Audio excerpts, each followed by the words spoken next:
Sa kuha ng Internet Protocol o IP camera ng Philippine Institute of Volcanology and Seismology o PBOX, dakong 5:45 AM to 11:42 AM nitong Linggo, October 8, makikita ang patuloy pa ring digasing activity ng Bulkang Taal.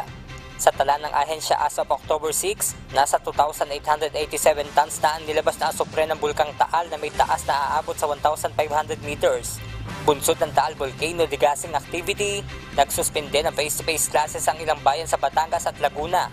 Sa Batangas, kabilang sa mga bayan na walang pisikal na klase ngayong araw ay ang Calaca, San Jose, Batangas City, San Pascual, Bawan, Agoncillo at Lemery. Sa Laguna naman ay ang Calamba City. Nire-recommenda rin na mag-online at modular classes muna ang mga estudyante.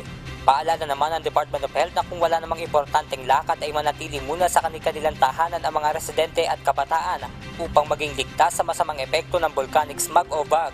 Kung hindi naman maiiwasang lumabas ng tahanan ay magsuot ng N95 face mask. Sakali namang makaranas ng pangangati ng lalamunan ay uminom ng tubig. Magpakonsulta naman sa doktor kung sakaling lumala ito. Diyos ang aming sandigan, serbisyo publiko ang aming pinahahalagahan. Benedict Samson, Humahataw!